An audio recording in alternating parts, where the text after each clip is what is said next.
At AQA, we work with the UK's largest teacher network to shape the future of assessment. With teachers for students, we ask questions today that matter tomorrow. The 7,500 primary schools are already using Capel Primary to boost confidence in teaching foundation subjects. Our expert-created curriculum planning, lessons and CPD are here to support and upskill you, whether you're a subject lead or classroom teacher. If you've got knowledge gaps in art, music, computing or beyond, we've got you covered. Head to capelprimary.com and empower your teaching today. This show is brought to you in partnership with John Catt Educational, publishers of professional development books and resources that support great teaching and learning in schools around the world. Don't miss out. Level up your professional development today and visit johncattbookshop.com to explore the full range of titles. Welcome to Teachers Talk Radio. Thank you for listening. Thanks for downloading this episode from Teachers Talk Radio. You can find the full schedule and listen back to all our shows at ttradio.org. Enjoy the podcast. Or listening back to this show from Teachers Talk Radio. You can catch up with all our shows by visiting our YouTube channel or by listening back at ttradio.org. Don't forget to like and subscribe to enjoy more live education conversation from TTR. We hope you enjoy this show. Outstanding and world-class vision and world-class this. I'm a real leadership geek, honestly. I've spent my whole career reading books and chatting to people. I just find the whole thing and the announcement, the way it's been announced, bizarre. If you could move away from a model where teachers are so intensely focused.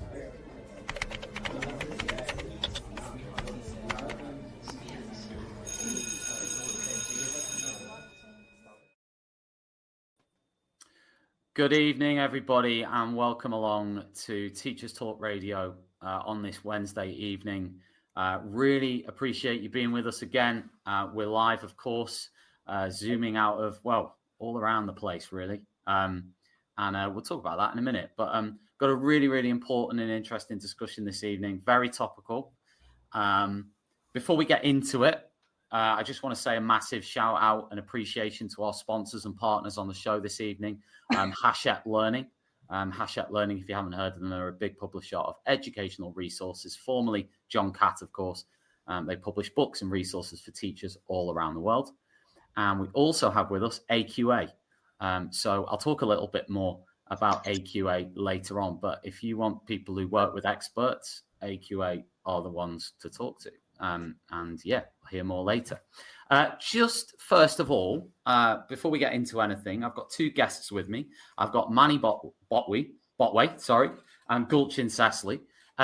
Guys, I'll let you introduce yourselves in a minute. But before I do that, I just want to give viewers and listeners a little bit of context on where this show is coming from and the sort of context with which we're going to chat in. So, as people will probably know, it's been a fairly tumultuous, I'm going to say few months, maybe few years in the UK, and we might even broaden that out to Europe. But certainly today we're talking really about the UK. A few months ago, we had the Unite the Kingdom March. We've had various other large-scale protests. We've had lots of things happening on social media. We've had the political landscape very much changing. We've currently got Reform UK leading in many of the polls that you see. The two major parties of Labour and the Conservatives are faltering, it seems, at the moment, and that's been that could be a cataclysmic change in the whole way in which the country works, and certainly it's a reflection maybe on what people are thinking and feeling, because obviously a key sort of policy line of Reform UK is about immigration, and it's about that side of things. So that's the context with which we speak, and it's a difficult context, and as I say, if people want to get involved in the conversation, you can leave a comment. If you're watching this on YouTube, if you're watching this on LinkedIn, you can leave a comment, and of course, if we get time, we'll share that comment, or it might be a question, because as I said, we've got two fantastic experts here. One of the things that I noticed, even as a small microcosm of this, was a few days ago. Gary Neville, the former England footballer, posted a video where, and it was a typical example, if you like, of the divide, the great sort of division that we have. He posted a video in response to the attacks that happened over the weekend, where he said that angry middle-aged white men were causing division, sowing division. Others disagreed with him and said that his comments were an excuse away from the real issues of immigration and Islamic extremism. And that could be one small microcosm. The sort of volume and veracity of the comments sort of aimed around that Gary Neville video is a small microcosm of the sort of situation, if you like, the context we're in. So I wanted to ask you both first. First of all, of course, introduce yourself and your roles. But then I wanted to ask, how do you think everything I've just described is expressing itself in your contexts? So Manny, I don't know if you want to go first, just with a brief introduction for yourself. Yeah, sure. My name's Manny Botwe. I'm head teacher of Tytherington School, which is an 11 to 18 comprehensive in Cheshire. It's about 1,400 in size. I'm also immediate past president of ASCL, the Association for School and College Leaders, which represents roughly 25,000 school leaders across the nation. Thank you. And Gulcin, quick intro for yourself. Yeah, my name's Gulcin Cesli. I am co-CEO of the Spring Trust in the London Borough of Bromley, South East London. We serve communities, particularly in deprived areas. We have just under 2,000 pupils. It is all primary. And it's an interesting conversation to have with you because the communities that we serve, the majority of them, the divide that you're describing, Tom, is very much what you see. It's visual. And I remember coming back from holiday. I spent the whole summer abroad in the country that I love, Cyprus, where my family originally come from, in my cocoon, in my safe haven place, and could see what was going on in the media. It always seems to happen in the summer holiday. And I was on a beach, and I remember a head teacher getting in touch, one even saying to me, really worried about our refugee families. They are petrified because there is a march going on and there's protests, and there going to be a big group outside the hotel. And he showed me messages between the families. Lovely that our head teachers bend over backwards and go over and beyond, and that shows the dedication, commitment of our staff in education. But they really were frightened, and the families' text messages, you could see they were petrified and saying, "We're not going to get out." So, and then when I arrived for my first inset day in the community on 1st of September to do our inset with my co-CEO, it really hit me when I got off the A20. And, you see things playing out in the media, and sometimes you think, is it hyped up? Is it really happening to that extent? And boy, did it hit me. Every single lamppost was covered in St. George's flags. Every single mini roundabout was painted in St. George's flags. Bus stops were vandalised and painted. Slogans of "Get them out." And within me, that evoked something, that stirred something within me back to my own childhood, because I was born and bred in South East London, in Bermondsey in Southwark. And it was the period of the 70s and 80s where the British National Party was quite significant. They were getting a following. I remember being a child, and it was near Millwall Football Stadium, so that has connotations as well, as well. And it resonated with me, and it brought me back to those days where, as a child, going to school and seeing what was playing out. I loved school, and my primary school felt my safe haven, but I was worried about outside. Were we safe? Because I knew that I was, there was always that question as, do I belong? I was born here. My mother was born here. My great grandfather fought in the Second World War for the Brits, and that's how the family came over. They were entitled to come over, and but as a child, I didn't feel that I fitted in, and so seeing that play out actually made me particularly quite sick. And 40 years ago, we had the Swan Report. I don't know, Manny, if you remember the Swan report that came out, and it talked about diversity, multiculturalism, and what we had to do in education to tackle that. 30 years ago, my dissertation at university, because it's something I'm passionate about, was the rise of racism because of immigration being played out as it was a scapegoat of unemployment, etc. And I wrote a dissertation on it. So I feel like we talk about making progress in society. We talk about inclusion, which is a big buzzword at the moment with Ofsted as well. And yet my question is, have we really moved forward? Have we moved 2 steps forward and 5 steps back? Because for me, it feels like that. But I hang on with hope, because I feel like as educationalists, we have to have hope. We have to frame this in the right way possibly to address these issues right from the very young children that we have under our remit, right from nursery children that come through the door. We can't control the families. We certainly can impact on what's going on in our schools. When you say, Gulcin, about you've dug into a heck of a lot there. Let's start with the St. George's flags, considering that's in the title of this this show, right? And again, I'll ask both of you this, but Gulcin, I'll start with you because you've just brought it up. There's a few caveats. There's 2 questions. Do you think that the St. George's flag is an offensive symbol? That's part 1. Part 2 is, do you see issues with the current sort of trend to put the flag everywhere? Would you put the flag up in your schools, for example? I don't think there's anything wrong with the flag. We would put the flags up in our schools. We have put the flags up in our school. We put the Union Jack up in our schools. The flag is not the issue. The issue is how it's being used and why it's being used. And yes, the rhetoric is about uniting this country. I don't see that playing out. I see it as divide. It's creating division. It's creating hate. And we would use the flag if we had VE Day. We'd use the flag if it was the Olympics. We'd use the flag if England were playing. And we should hold the flag with pride. We should have that pride, and we should. People. It's okay to be patriotic. You go abroad and you see flags flying, and it's fine. You see flags flying, outside hotels. You see flags as soon as you enter a country in places. In my own country, as soon as I enter, I see the flag flying.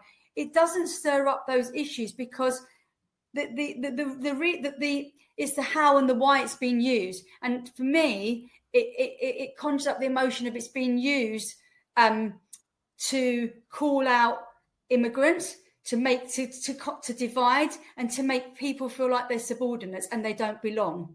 And belonging is something I'm particularly passionate about, as I'm sure Manny, you are as well. And we talk a lot about pupils belonging and flourishing, and it doesn't matter where you're from, whether you're English or from a different nationality, or whether you're born here or not. We as educationists are all about building relationships with our children, with every single family, so they feel that they're heard and they've got a voice. So the flag is not an issue, but it's how it's being used that is the issue for me. You don't have to be painting bus stops, do you? You don't have to be vandalising. Manny, we'll bring you in on that. Any thoughts? Initial thoughts on anything, really? Yeah, I mean, agree that the flag is, we are a school that flies the Union Jack regularly, and to give a little bit of context, in and around our school, we haven't actually seen lots and lots of Union Jacks and flags, but there are particular members of staff or students on their routes to school who will encounter that. So there is definitely pockets in and around. And for me as a school leader, a crucial thing for me is always to be able to provide a context through which we can talk to young people and talk to our community. And I recently gave an assembly, it was a couple of weeks ago, and it was around this idea of symbolism and community and our school values and what we stand for as a community. And an important aspect was telling my own personal story, and sort of saying, look, growing up in South London in the 1980s, National Front. As it happens, I'm married to, someone who grew up on a dairy farm in Lancashire, whereas I grew up, on a council estate in Croydon. So absolute opposite sort of ends of the country. But, we are passionate Brits. This is our home. My story, my parents came here in the 1960s, settled in Croydon, and have contributed an enormous amount to the country. But in telling the personal story, and this is an important bit, we talk a lot in our school about this sense of being an A-star student and that being a really, really important thing. And that when you finally leave the school, either at 16 or 18, we want you to be an A-star person. Now, a really important aspect of that is a sense of empathy and understanding. And the provocation, I guess, that we asked ourselves as a community is around, look, are our actions welcoming? Do they develop a sense of belonging? If there are people within our community who are questioning or feeling unsafe, what do we do about it? And actually, one of the kind of it was really quite sad, actually, for me to kind of receive. I received a WhatsApp message from a parent, just by way of kind of full disclosure. My school is predominantly white, so it's relatively speaking not kind of racially or culturally the most diverse. And I received a WhatsApp from a parent, a black family, and they were quite distressed. They were sort of saying, look, a couple of flags have appeared on our street. I don't quite know what that means. I'm overcompensating in my conversations. But they also raised some of the kind of challenges that they're facing on things like WhatsApp groups or Facebook groups, where in their personal lives, they're now finding that people that they had conversations with are regarded as being close friends who are expressing views that are kind of really challenging for them. And, so for me, I think one of the things that I found really quite unnerving is that given that this is clearly a major issue of the day, I would have expected the government of the day to talk about this. And look, I get it. I understand it's politically charged, it's politically heated, and there's political cost. But for me, that is at the heart of leadership. And at this time, we're in a country where there's a lot of heat. There's a lot of kind of, lack of unity. And I think sometimes you can set the tone right from the top to sort of say, look, I get it. I hear that there are kind of dissenting voices. I understand. But actually, we can't tear ourselves apart, and what I would have expected is that kind of leadership from the top. Because for me, when you're operating in a vacuum, in a world where teenagers are on social media, they're on TikTok, they're on Snapchat, very, very uneasy to be able to kind of yourself within your own community set that tone. And so I would have expected that from the top. Sure. When you say expected that, what exactly, and again, this is to both of you, but Manny, I'll start with you. What exactly would you have wanted? What would you have wanted them to say or do in the last few months or whatever that may be? I think first and foremost is surfacing that that there's an issue. So actually coming out and sort of saying that, look, we are seeing this, but actually when we're talking to people, there's actually a really kind of there's heat and there's emotion, and acknowledging that there were people within the community who feel really uneasy, but there will be some for whom this whole thing, and look, this isn't a phrase that I use often, but there will be a phrase where they find this triggering because you know, sure. I was talking to my wife about this, last week, and I was sort of saying, look, if I'm honest, as a person of colour,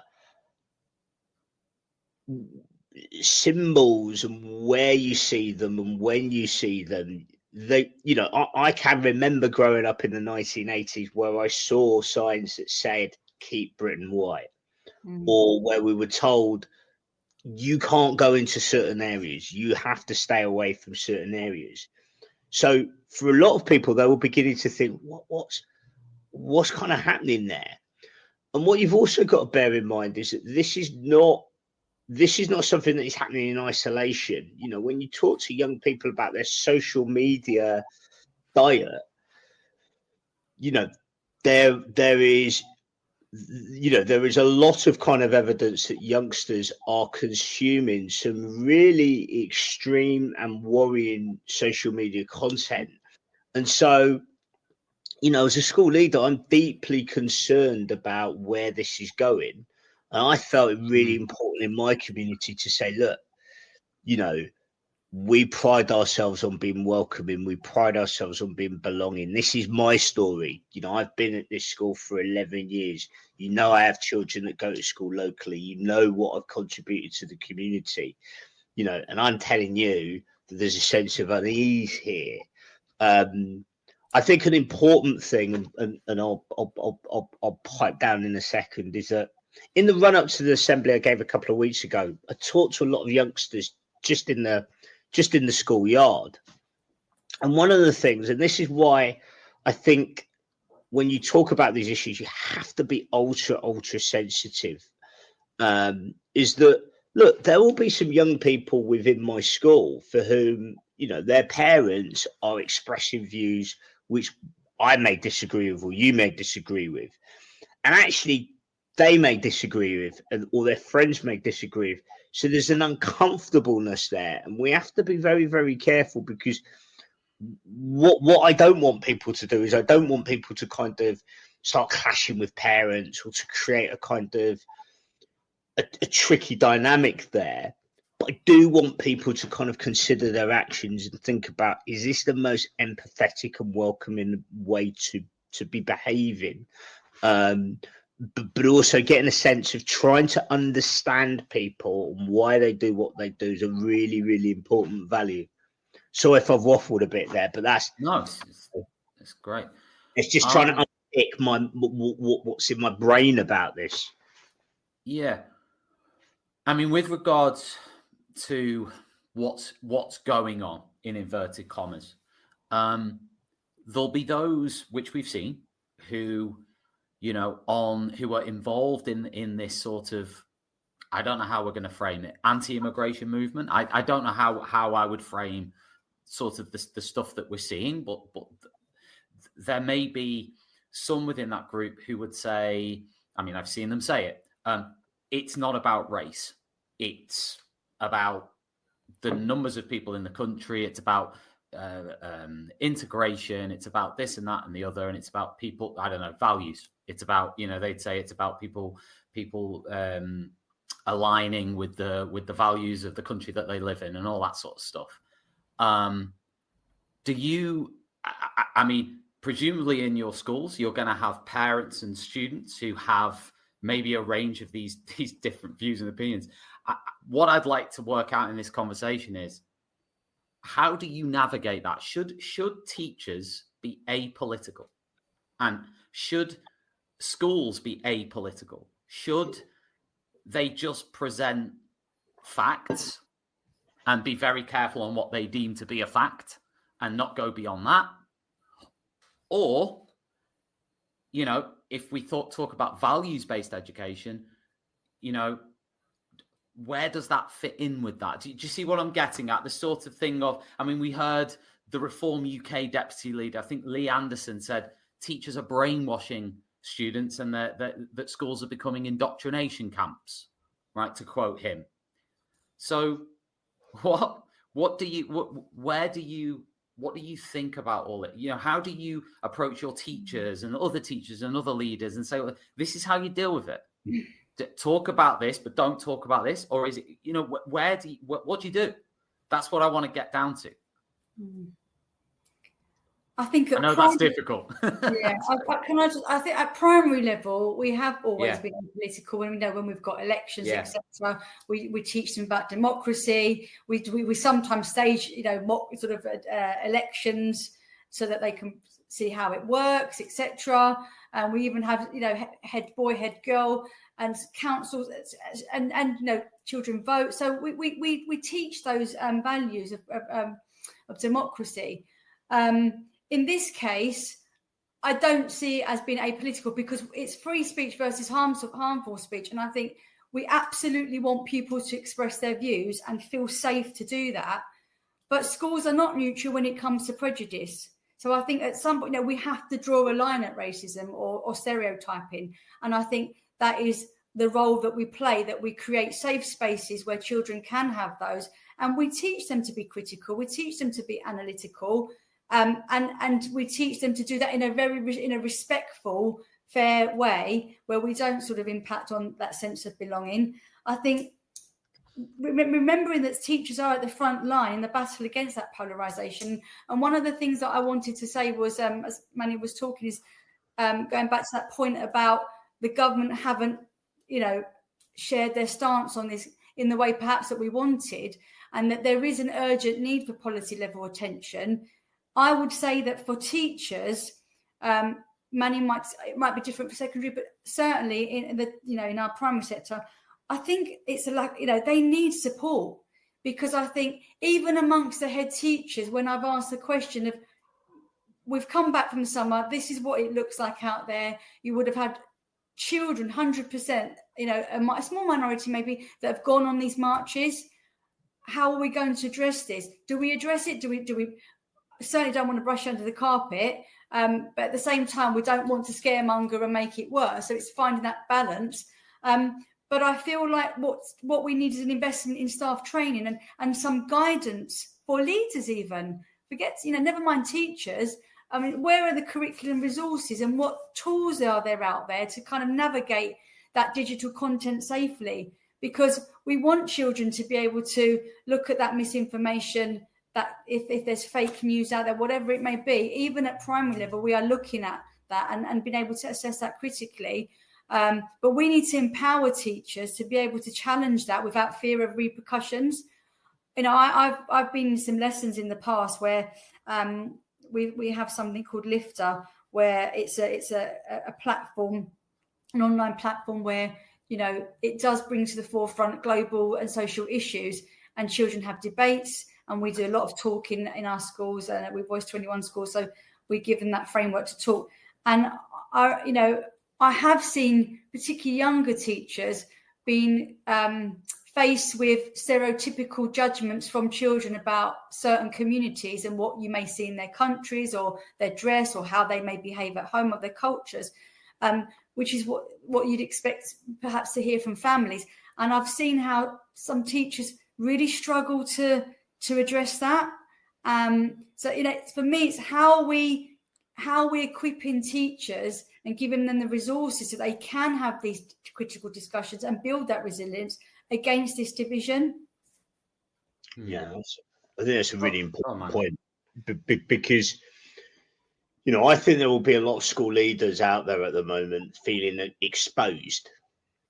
And they're feeling like, look, in the absence of kind of strong guidance about how to approach the issue, if you stick your neck out and you say, look, I think we've got a problem here within our community, I think given the context of our community, I want to do X, Y, and Z, there will be some fear from some leaders that they will be characterized as being an activist, as being somebody who is kind of trying to bring politics into the school, when actually what they're trying to do is they're trying to unify a community. So I think the safety of being able to say, look, this has been mandated by government, this is what you are supposed to do, I think that kind of, cuts out a lot of that, and it allows you to say, look, I'm doing this because we have to do this, we believe this to be right. I mean, I think in a secondary school context, what I would say is context is always really, really important when you have discussion and debate. And as youngsters get older, they have to understand that in different contexts, different styles of debate and argument and discussion are appropriate in one area as opposed to another. So if you're in the debating chamber at the Oxford Union, then you may say some things that I would say is bad form to say in the lunch hall. And actually kind of getting people to understand the context, all stakeholders, is actually quite important, because parking aside the particular debate here around symbols and flags, there are plenty of issues that we would expect to cover in a PSHE curriculum, which are controversial, or which have elements of controversy there. And actually equipping school leaders, schools and teachers to be able to say, look, this is context A, this is appropriate. This is context B, this is appropriate. This is context C. That's part of growing up and getting older. Linking that back to kind of symbols and flags, etc. For us, a big part of the learning point is around whether or not the actions, or whether or not your actions are being applied in a correct context, and whether or not, is your intention to make people feel unsafe? Because if it is, that's not good. If your intention is perhaps something else, might there be another way in which you might express that allows you to advocate for what you want to advocate for, but doesn't make people feel unsafe or not part of the community? Does that sort of make sense? It does to me, yeah. I mean, on a personal level, as I said, my partner's family are obviously not British, and not white, and a lot of sort of their experiences in the 70s and 80s and sort of 90s is stuff that I can't really imagine or begin to understand.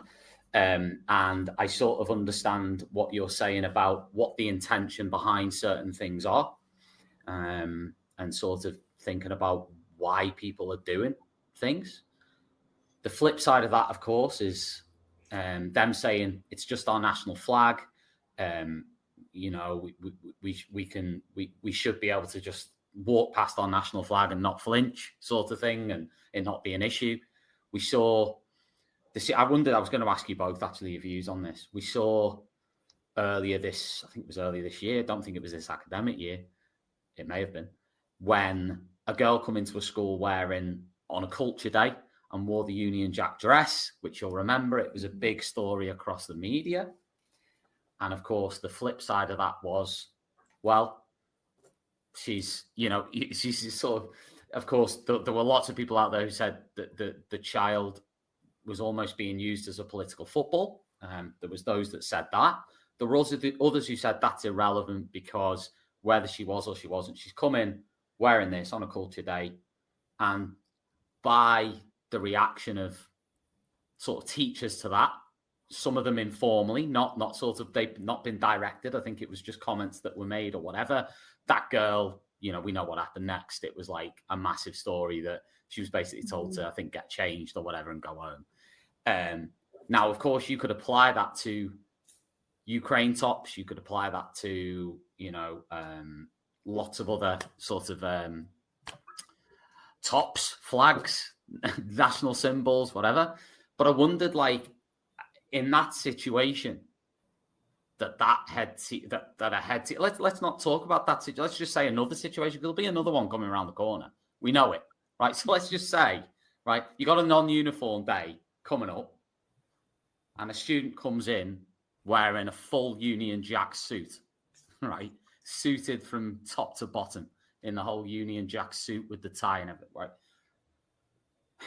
What do you do?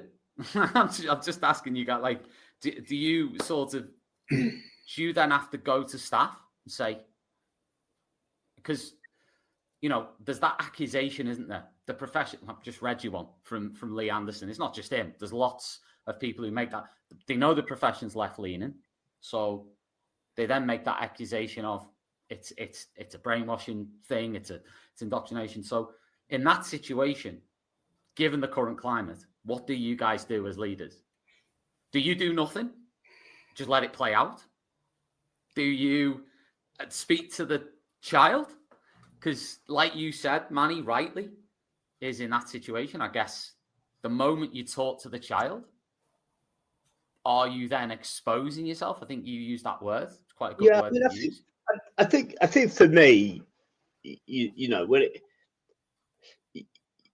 you know, I can't comment on the individual case, you know, and applied to, you know, but what I would always say, and I think this is an important point when it comes to kind of just symbols in general, is I you know, I often think that planning is absolutely crucial, you know, and because for me, I never want to be in a situation where I'm kind of, you know, I'm potentially looking like I'm kind of targeting or picking on an individual child, because at the end of the day, what we are talking about is a young person or young people. And I think sometimes what can get lost in the debate is that we are talking about young people. And so, you know, I'm not in the business of trying to target individuals or, you know, or do any of that. I just think it's kind of counterproductive.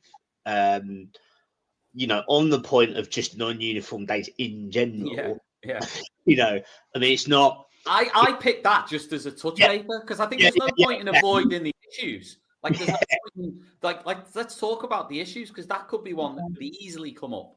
Definitely. I mean, we've had children coming their football kits. Would you turn them away?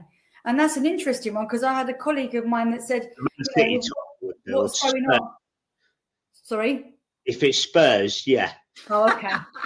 But, you know, if it's the England football kit, a colleague of mine said, you know, he loves his son wearing the England football kit. But he said, given where we are at the moment, he's, you know, it's made him question, should he be doing that? He doesn't want to make his son a target of, you know, putting him in a box of, you know, belonging to a certain political party. And it's sad that we have to have these conversations, really. I think going back to your question, Tom, really, you know, it's an interesting one.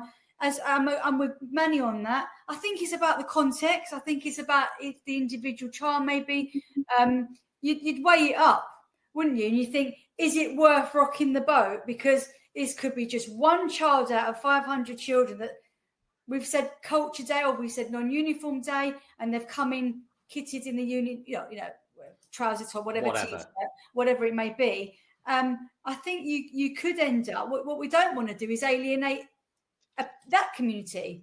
You know, we serve white British families, and what the last thing we want them to think is that they don't belong. Sure. Yeah. I mean, Angela's made a comment. We've had a number of comments. Thanks everyone for sort of engaging. Angela said you can't have a culture day and then try and make out the British people don't have a culture. When we reduce culture to flags and symbols, we open ourselves up to this.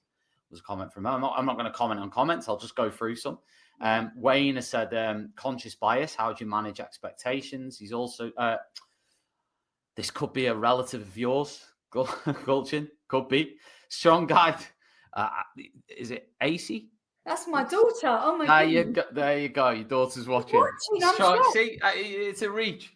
Strong guidance is definitely needed to help us teachers address different perceptions that our pupils have on different cultures. Our classrooms are becoming more and more culturally diverse. My daughter is just qualified as a teacher, by the way. Congratulations. Or commiserations. No, I'm joking. Congratulations. Massive congratulations. I'm joking. We have to have hope. We have to. Yeah, no, I'm kidding. Anyway, there's been loads of other comments. I can't read them all. But yeah, so go on, Manny. Were you going to I think for me, one of the things that I've kind of has played on my mind more and more and more. As I said, I've been at the school for 11 years, and you know, I absolutely love my job and I love the school.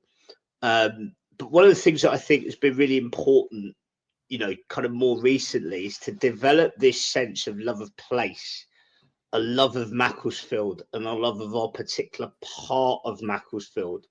because in many respects, I think potentially that sense of localism can actually be more inclusive in a way that people kind of, don't always appreciate. But I do think there is something around kind of this sense of, look, if I'm going to lay my cards on the table, look, there are clearly significant chunks of the population who don't feel that politics works for them, who don't think that the economy works for them. And this is not just a British phenomenon. This is something that we're seeing across, across Europe and across the world. So we're not alone. We're not alone in this. And, I am passionate about this idea that people have feel a connection to the places that they live in, and that they don't feel that we're not selling people this dream that in order to be successful, you have to do really well at school and move away from the area, move to London or move to a big city. And I do think we have to get real about, kind of how we have talked to large kind of, sections of our population about what quote unquote success is. So sense of place is really, really important. The sense of localism is important, but rooted in that is that idea that everybody can belong, everybody can be welcome, and that's really important. And I think. Do you think, and on that point, though, Manny, do you think there would, in answer to what you both said, would there ever be a context where it wouldn't be okay for that kid to come in wearing an England top or a Union Jack suit?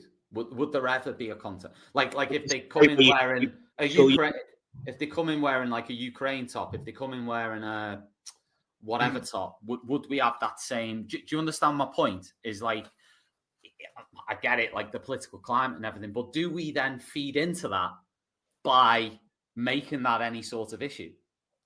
If that makes sense, do we feed it by seeing it? It sounds as though I'm dodging the question, but I honestly think context is really, really important. And you have to take the time to try and understand why people are doing what they're doing. Yeah. Otherwise you run the risk of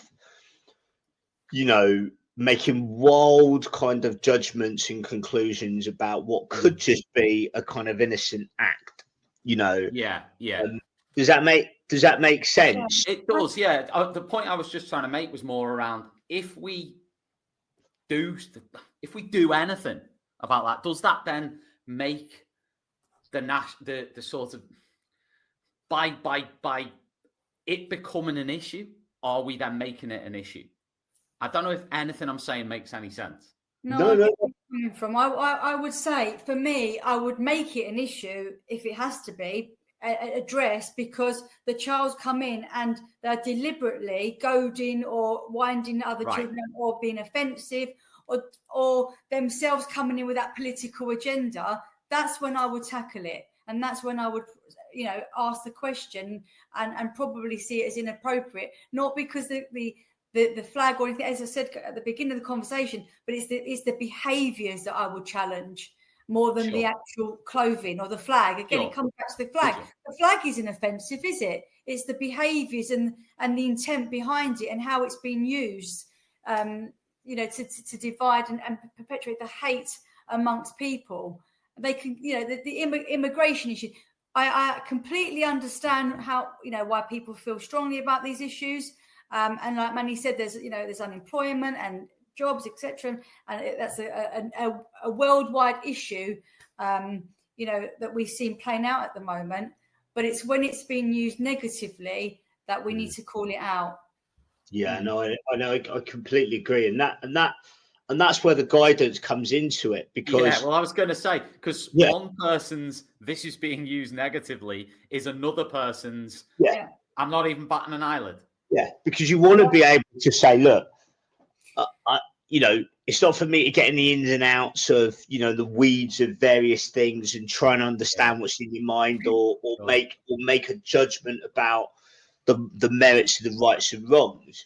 You want to be able to say, look, in this community, this is above the line and this is below the line. These are the rules that everybody has to follow, and if there's guidance on that and there's kind of agreed rules on that, then I just think it takes that kind of heat out of that situation. Because the problem for school leaders, on this particular case, is that they'll end up tying themselves in knots trying to make arguments. And when you start talking about kind of nationhood, racism, and stuff, that is the most heated, or one of the most heated debates to get into. And one of the things that's very, very different for school leaders now in comparison to maybe 30, 40 years ago is the social media aspect of it, is the Facebook campaigns. I was talking to a local head teacher, and this is actually really incredibly sad, actually. Local head teacher who had taken a group of youngsters to a place of worship. And in the end, they had to come off social media and take their school off social media because of the amount of, abuse they were taking. And this is a school leader who just wants to introduce and expose, 6, 7-year-olds to the diversity that is in the country. And, she's now off social media. The school is off social media, and that for me is just deeply sad. And I kind of think, irrespective of where you sit on the political spectrum, surely we have to kind of accept that type of behaviour is unbelievably unacceptable. And my worry is that, and this is my worry, and this is why actually this evening having this kind of face-to-face long-form discussion is really important, is that sometimes the nuance and the context is missed when you're just on Twitter and you're just on Instagram. So people just see a picture, they just see a clicked comment, and it's right, wrong, love, hate, as opposed to going, okay, I might not agree with what this person says, or I might not necessarily, or I do agree, but I understand why they think that, and I understand how it's going to feel if I express myself in a particular way. So maybe I'll just check myself every now and then, so that there's an emphasis on unity as opposed to division. Guy, Gulcin, just before you come in, very momentarily, I want to mention our sponsors tonight. We've got Hachette Learning. This show is brought to you in partnership with Hachette Learning, who are publishers of professional development books and resources that support great teaching and learning in schools around the world. Visit them at hachetteLearning.com. We've also got AQA. They know who the real experts are in the classroom. That's why they work closely with teachers, combining insight with their assessment expertise to create resources, tools, training, and guidance that genuinely makes a difference. And of course, they're the UK's most chosen assessment organisation, so chances are you probably already know them. As we head into the rest of this year, AQA are focused on helping teachers feel supported and ready. If you want to find out more about how they're working with teachers, just head to their website or go into Google and just search AQA. We work with the experts.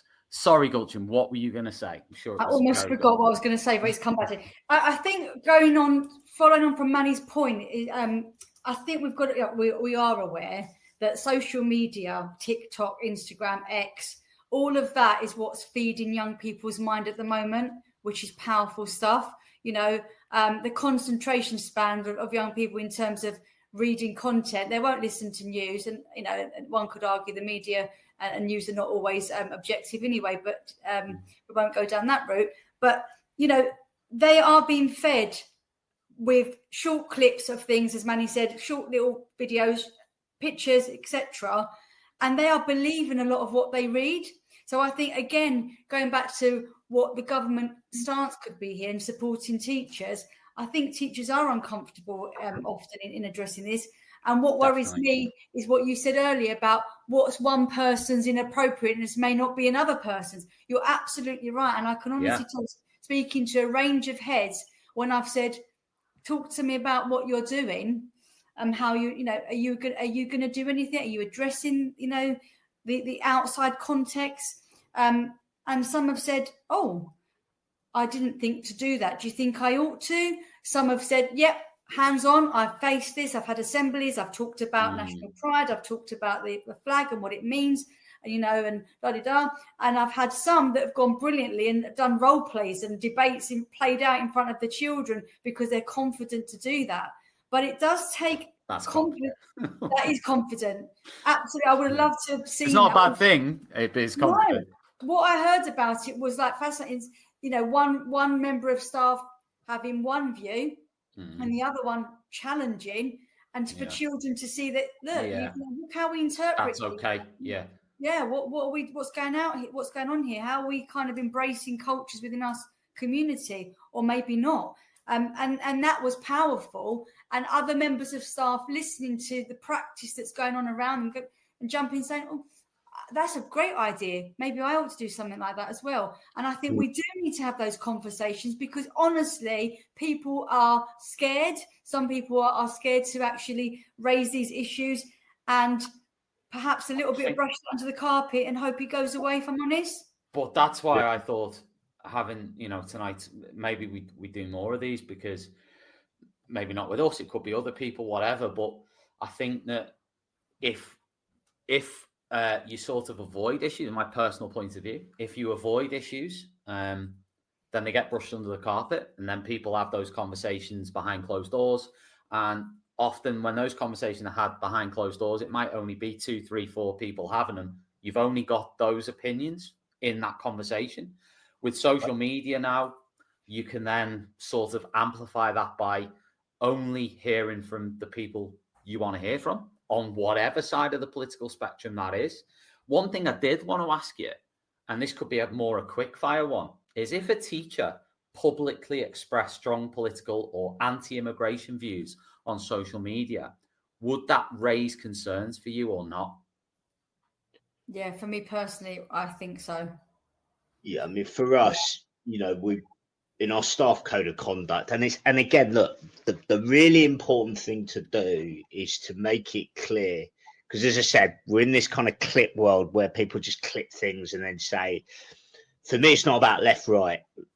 In terms of the staff code of conduct, it's a clarity around kind of saying, look, as public servants, we have a responsibility to kind of, uphold public trust and confidence. And so overtly expressing political views on either side runs counter to your job as a teacher.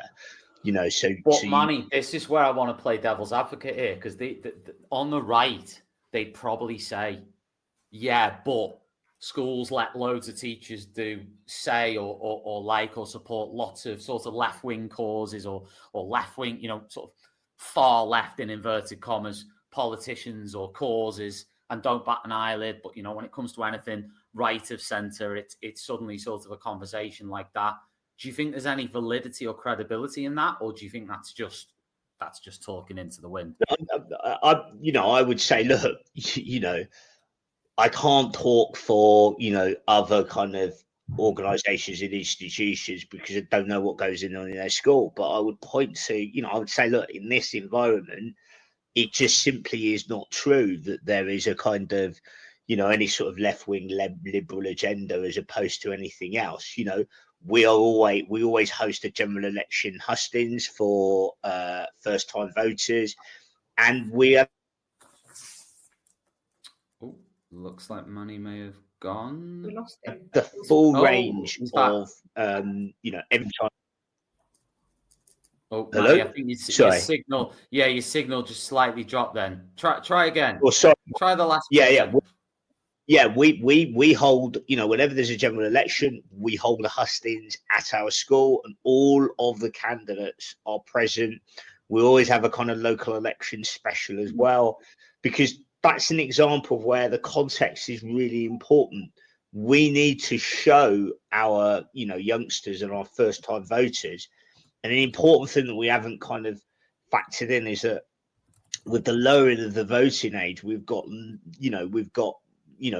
we have to tackle these issues kind of, front on. So I'm confident enough to kind of say, look, I disagree. But one of the things that I think is really important is that I reflected on this myself. I think there is a pressure.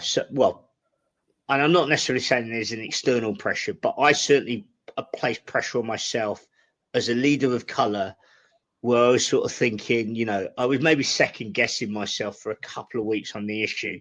Yeah. Because I was really kind of thinking, look, how do I play this? What do I say? And I think that burden is worth kind of reflecting on, because you are sort of thinking, okay, could I be viewed in this way? Could I be viewed in that way?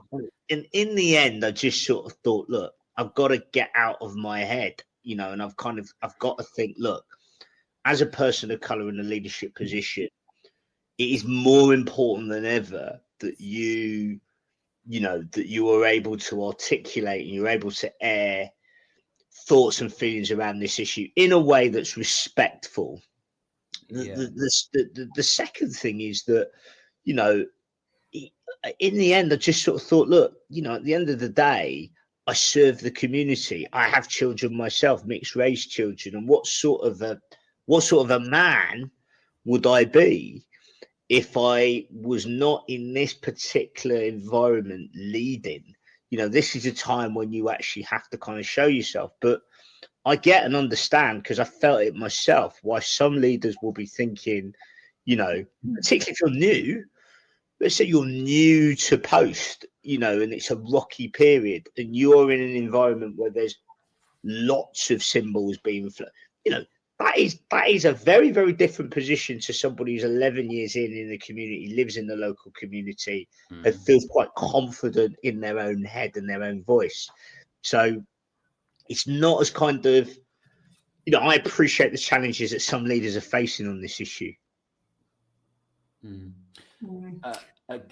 Sorry, Gulcin, go on. It's just to answer your question, it was like, absolutely, teachers should not promote their own political stance in the classroom. And in the primary sector, I can honestly say that I'm confident to say that they don't do that. It's part of the staff code of conduct, is that professional code. What I would expect them to do, however, is to facilitate a balanced discussion.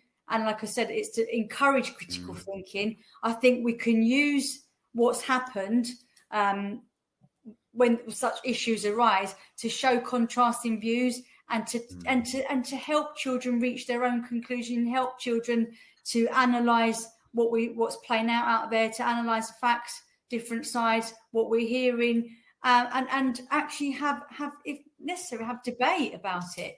One of the things, though, Gulcin, and obviously I still teach history, in a school, and even just the other day, talking about political parties in the past, and maybe sometimes in the past I would have sort of done a spectrum and tried to compare the parties of, today, and I don't know, like Weimar Republic or something to a party now, and so on, and just try and give some ideas and make it relevant and all the rest of it.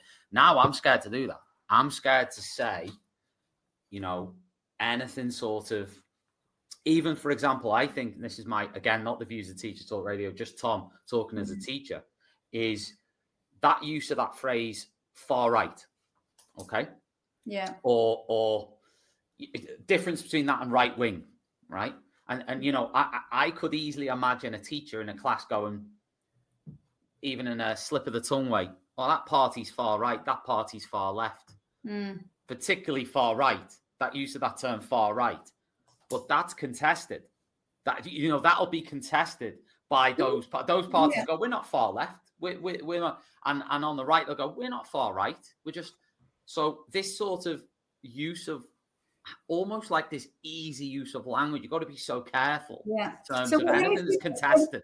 Yeah, let me flip you on the other side then, Tom. It's obviously you're a history teacher, so and you're secondary, so it's. I try to, Gulcin, different conversation, different level. But if children or students did talk to you about, use this language of far right, far left, is that how would you deal with it then? Because if you're saying quite scared, fearful to use that language yourself, would you shut it down? I wouldn't shut it down, but I'd probably lead more towards policy and go towards this. This is what the policies were. Right. I'd probably look at a definition of fascism, definition of communism. That some of the policies associated with both of those things. Rather is it the language of far right that you? The reason I gave that example was I've got no issue with the term far right.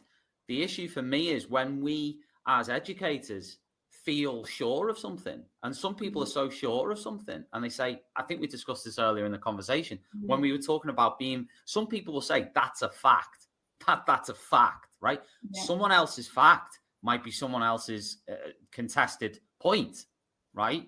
Now, some things just are facts. The sky is blue, right? Some things, let's not get away from that. Some things just are facts. But there are other things which are, can be contested. So if I'm going to sort of label a party or group far left or far right, I want to be really sure. I want to be sure. I would avoid that now in the current context. I'd avoid label. I'd say I might look at what these sides believe, but I don't think I'd mention current political parties or in that context. I don't know. I'm just literally putting ideas out here. Yeah. I'm talking like I'm planning a lesson or something, right? I don't know what I'd do. I'd probably need like 2 hours to think about it, but that's my initial thinking. But one thing's for sure is I would be, don't get me wrong, like I'm always, I sort of pride myself on being a professional, but nowadays I will be extra sort of vigilant and careful with my own planning, because there's tripwires everywhere. There's tripwires everywhere for teachers in the classroom now, coming from parents, coming from politicians, coming from the media, coming from even their own schools. Let's be honest. There's leaders out there who will sort of, if could sort of not back you up. If you're, and that's why we always say, you always hear the phrase, get a union or get professional representation, whatever it may be, from wherever. That's the point I'm making is, and is that a bad thing? Well, overall, my personal opinion, yes, it is.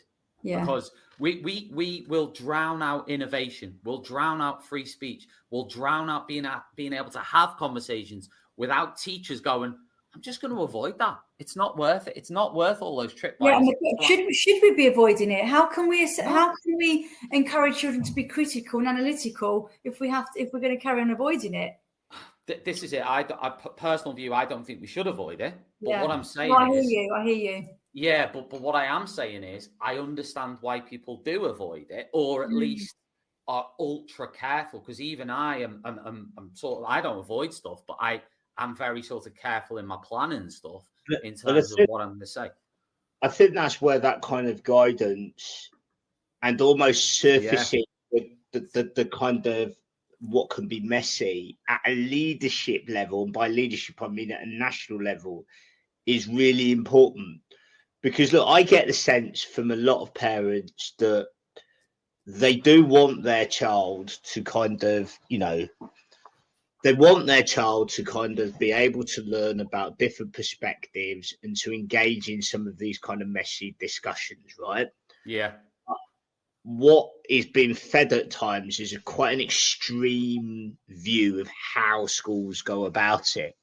And I think what will be really helpful is, from the top, sort of saying, look, schools are really important places where youngsters learn about different perspectives, and we want schools to be able to deliver that in a way that's respectful and sensitive.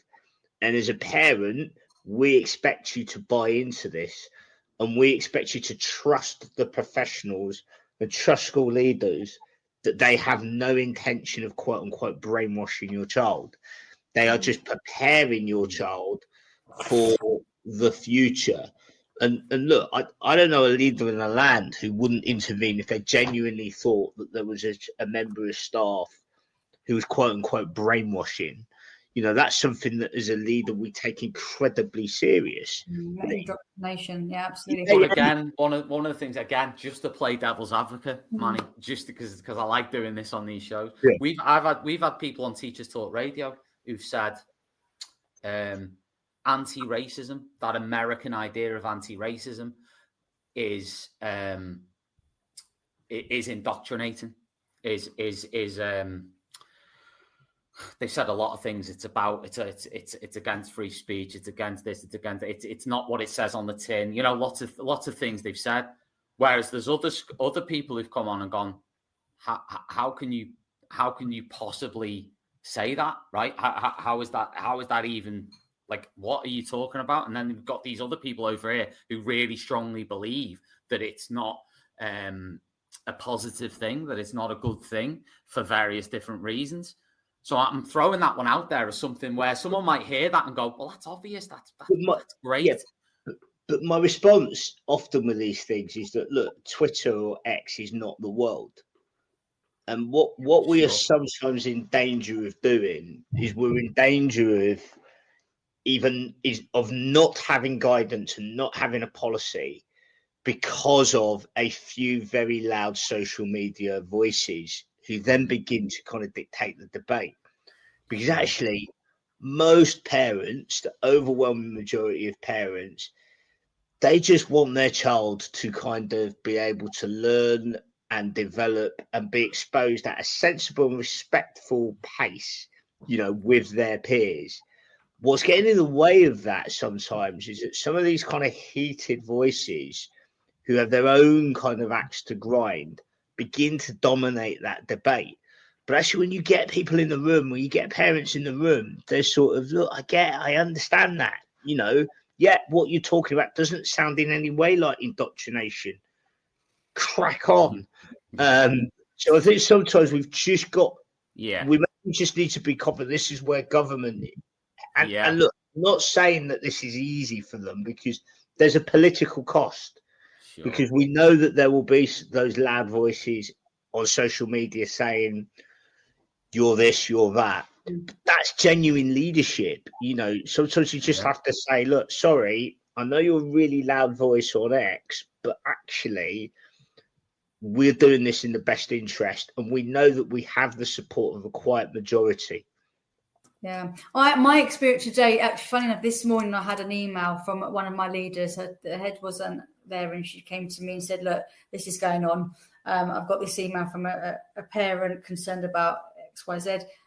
And she said, "To be honest, this is getting ridiculous now because it's really sad. It's 5 weeks into this academic year, and I feel she felt that it's been negative in that all they've been dealing with is, you know, the backlash of the media, things that are going on that sort of, I mean, I'll give you an example. I mean, in one of my schools, the head reported that there's a group of parents that are getting together and petitioning to have their children withdrawn from RE lessons.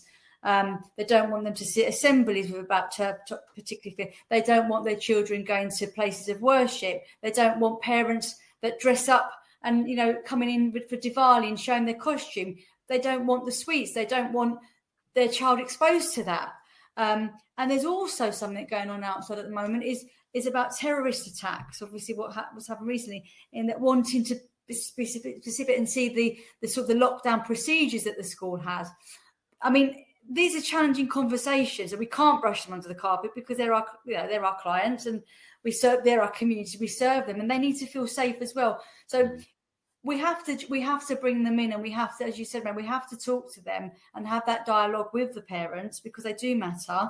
And it's fear, isn't it, from their perspective, because it's their perception, rightly or wrongly, but we can't dismiss their perception because we value every family and every child that comes through the door. So it's where it's difficult, where you think, hang on, you've been a bit silly because this is just not happening. We're not brainwashing, we're not indoctrinating, but you have to bring them on side and on board. Interestingly, once the conversations have happened and the head said, if you really want to push that, and withdraw them from RE, we need you to write into us. Not one single parent has actually written that request in. following on a conversation. So there's a lot of scaremongering out there, and I think tackle it hands on and talk to the parents, bring them in, show them what we're doing. And I think Black History Month is October. Black and everyone. I'm not keen.